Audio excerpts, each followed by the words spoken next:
A'udzubillahi minasyaitonirrajim. Bismillahirrahmanirrahim. Alhamdulillahirabbil alamin wa bihi nasta'in ala umuri dunya waddin. Asyhadu an la ilaha illallah wahdahu la syarikalah wa asyhadu anna sayyidana Muhammadan abduhu wa rasuluh. Allahumma salli ala sayyidina Muhammadin salatan takunu lana likulli da'in dawa wa likulli 'illatin shifa wa ala alihi wa sahbihi ajma'in.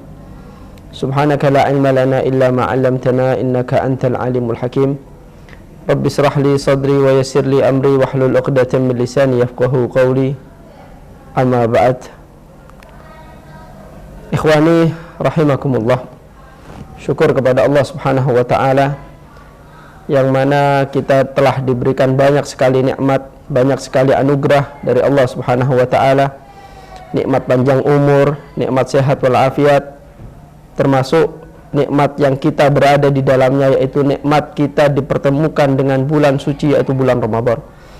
Bulan yang kita tunggu-tunggu kehadirannya, bulan yang kita nanti-nanti kedatangannya. Bahkan dari bulan Rajab kemarin kita sudah berdoa, Allahumma barik lana fi Rajab wa Sya'ban wa balighna Ramadan. Ya Allah, berkahilah kami di bulan Rajab dan di bulan Sya'ban, serta sampaikan kami di bulan Ramadan. Itu doa sudah kita baca semenjak bulan Rajab kemarin. Maka hari ini Allah telah mengkabulkan doa kita, Allah telah mengijabah doa kita, Allah telah menyampaikan kita semua di bulan suci Ramadan. Oleh karena itu, doa yang telah kita minta dan telah diijabah sama Allah, jangan kita sia-siakan. Doa yang telah dikabulkan sama Allah, jangan kita lewatkan begitu saja. Hari-hari di bulan Ramadan akan cepat berlalu, maka kita jadikan hari-hari itu adalah berharga untuk kita semua. Hari-hari itu akan menjadi saksi untuk kehidupan setelah kematian kita. Hari-hari yang akan menjadikan kita memiliki bekal yang sangat banyak ketika kita telah meninggal dunia kelak, insyaallah dalam keadaan husnul khatimah. Amin ya rabbal alamin. Ikhwani rahimakumullah. Ketika membahas bulan suci Ramadan, pembahasan sangat luas, pembahasan sangat banyak sekali. Maka para ulama, para orang-orang soleh telah banyak memberikan daripada amalan-amalannya, penyemangatnya, motivasinya untuk kita semua dalam memperbanyak amal di bulan suci Ramadan ini. Oleh karena itu, kita akan bahas beberapa hal saja berkaitan tentang Ramadan pada kali ini. Bahwasanya sama kita tahu, sama kita maklum bahwasanya bulan Ramadan adalah Syahrul Hasad, bulan yang dikatakan sebagai bulan panen. Maksud bulan panen di sini adalah bulan Ramadan, bulan yang sangat cocok untuk kita panen pahala. Karena bulan suci Ramadan, bulan dilipat gandakannya amal soleh. Sebagaimana amal soleh dilipat gandakan, maksiat, dosa juga dilipat gandakan sama Allah Subhanahu wa taala. Oleh karena itu, kalau kita mendekatkan diri, memperbanyak amal, maka pahala kita akan banyak di bulan Ramadan. Tapi kalau kita bermaksiat, naudzubillah min dzalik, kita melanggar perintah Allah, kita bermaksiat kepada Allah, maka dosa kita pun akan double-double, naudzubillah min dzalik. Oleh karena itu, Rasulullah sallallahu alaihi wasallam beliau telah memberikan kabar kepada kita semua bahwasanya Nabi sallallahu alaihi wasallam bersabda, "Anna man taqarraba fihi bi faridatin udilat lahu sab'ina faridah fi ghairihi." Kata Nabi Muhammad, barang siapa mendekatkan diri kepada Allah di bulan Ramadan dengan ibadah fardu. Ibadah fardu yaitu ibadah wajib. Maka pahalanya seakan-akan dia menjalankan 70 ibadah fardu di luar bulan Ramadan. Itu luar biasa. 1:70. Contoh mudahnya, kalau kita, contoh mudah ini, kalau kita sholat subuh sekali saja di bulan Ramadan, itu pahalanya sama seperti kita sholat 70 kali subuh di luar bulan suci Ramadan. Bayangkan, 70 kali sholat subuh itu membutuhkan waktu sekitar 2 bulan 10 hari. Dan itu sebanding dengan kita melakukan sekali saja sholat subuh di bulan Ramadan. Nah, oleh karena itu, ini gambaran yang jelas kepada kita semua bahwasanya bulan ini betul-betul bulan panen. Bayangkan perbandingannya bulan Ramadan dengan hari-hari di luar bulan Ramadan itu sangat jauh. Kalau kita sholat subuh itu baru satu contoh saja. Bayangkan kalau sehari kita sholat 5 waktu, 5 fardu, 70 dikali 5, 350 kali lipat, Allah lipat gandakan. Itu baru sholat fardunya saja, belum ibadah-ibadah wajib yang lainnya. Bagaimana itu dilipat gandakan sama Allah 70 kali lipat kalau kita lakukan di luar bulan suci Ramadan. Itu baru ibadah wajibnya saja. Kemudian Nabi menyambung, dan barang siapa beribadah dengan ibadah sunnah di bulan Ramadan, maka dia mendapatkan pahalanya ibadah wajib di luar bulan suci Ramadan. Nah, itu luar biasa. Betul-betul bulan panen. Kalau kita mau hitung, itu sudah saking banyaknya nggak bisa kehitung. Bayangkan, sehari kita sholat 5 waktu, 350 kali lipat Allah lipat gandakan. Itu baru satu hari. Kalau kita jalankan setiap hari selama 29 atau 30 hari selama bulan suci Ramadan, sudah berapa? Itu baru wajibnya saja, belum ibadah-ibadah sunnah. Kalau kita menjalankan sholat sunnah rawatib, qabliyah, ba'diyah, yang muakkadnya dan ghair muakkadnya kita jaga, ya kan? Sholat sunnah qabla subuh, sholat sunnah qabla duhur, sholat sunnah ba'diyah duhur, sholat sunnah qabla ba'diyal maghrib, sholat sunnah ba'datul isya. Itu kalau kita lakukan semua, ya Allah, ibadah kita sangat banyak. Allah nggak pernah pelit, Allah nggak pernah perhitungan saat ketika memberikan pahala kepada hambanya, nggak pernah. Allah tidak pernah hitung-hitungan. Oleh karena itu, manfaatkan hari-hari Ramadan ini akan berlalu, hari-hari ini akan cepat pergi. Oleh karena itu, kalau kita tidak manfaatkan, kita tidak maksimalkan, maka kita akan menjadi orang-orang yang sangat tertinggal. Itu bayangkan, itu kalau kita lakukan dalam sholat munfarid sendiri. Kalau kita lakukan dalam berjamaah, misal Allah menyatakan, Nabi Muhammad menyatakan bahwasanya perbandingan orang yang sholat sendiri dengan orang yang sholat berjamaah itu lebih besar pahalanya orang yang sholat berjamaah 27 derajat.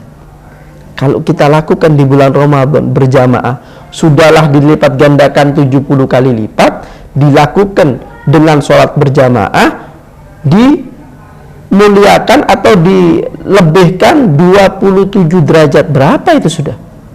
Ya kan? Itu masih perbandingan yang hitungannya nggak ada yang tahu kecuali Allah Subhanahu wa ta'ala.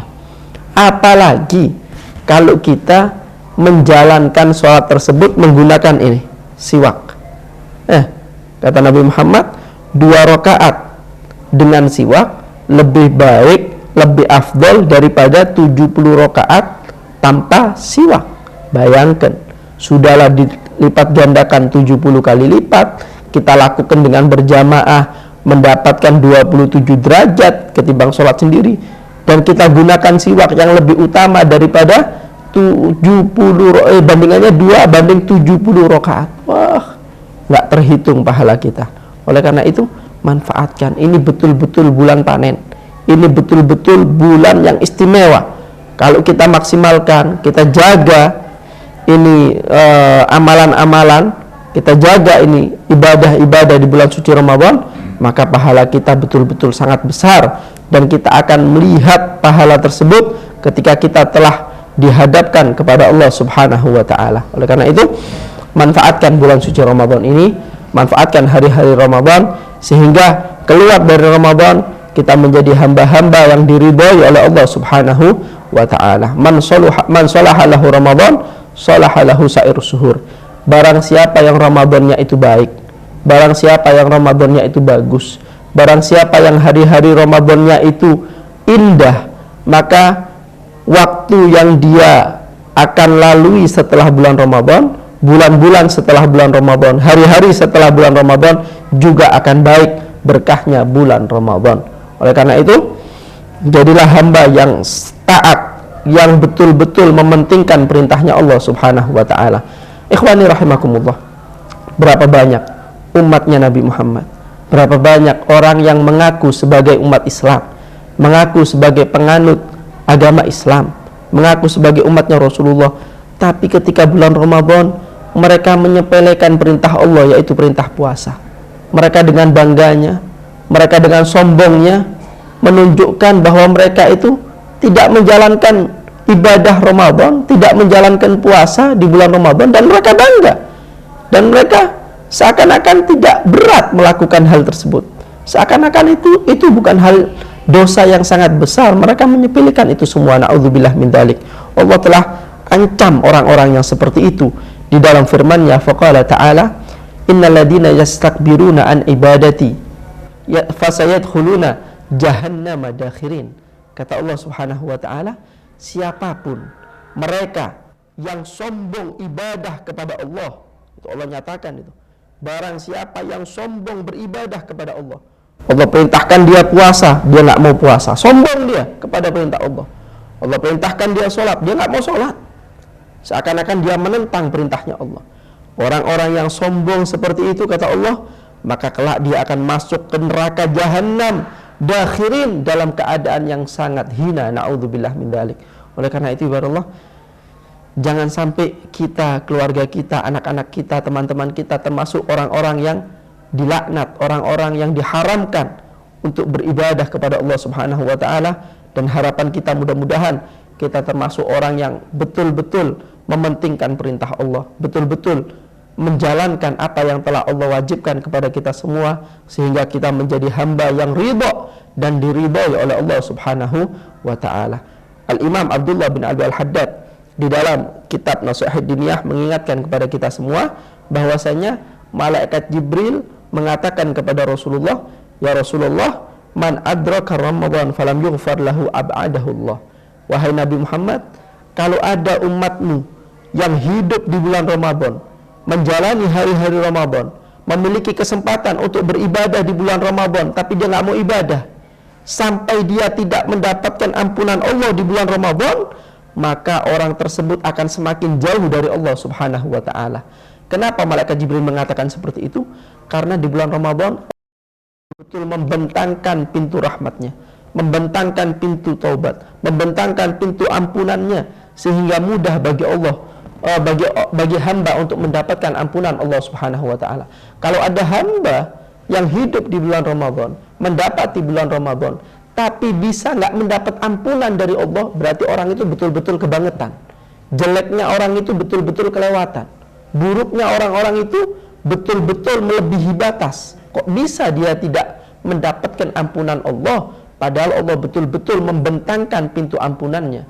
Oleh karena itu, mudah-mudahan kita dijauhkan daripada hal-hal tersebut, dan kita menjadi hamba-hamba yang betul-betul tunduk patuh secara sempurna kepada perintah Allah Subhanahu wa taala, dan berusaha sebisa mungkin untuk jauh daripada hal-hal yang Allah murkai. Na'udzubillah min dzalik. Mudah-mudahan apa yang telah saya sampaikan bisa menjadi bekal untuk kita semua, dan insya Allah bisa bermanfaat untuk kita semua. Amin ya rabbal alamin. Sallallahu ta'ala ala sayyidina Muhammadin an-nabil ummi wa alihi wa sahbihi wasallam bi fadli subhana rabbika rabbil izzati amma yasifun wa salamun alal mursalin walhamdulillahi rabbil alamin. Assalamu alaikum warahmatullahi wabarakatuh.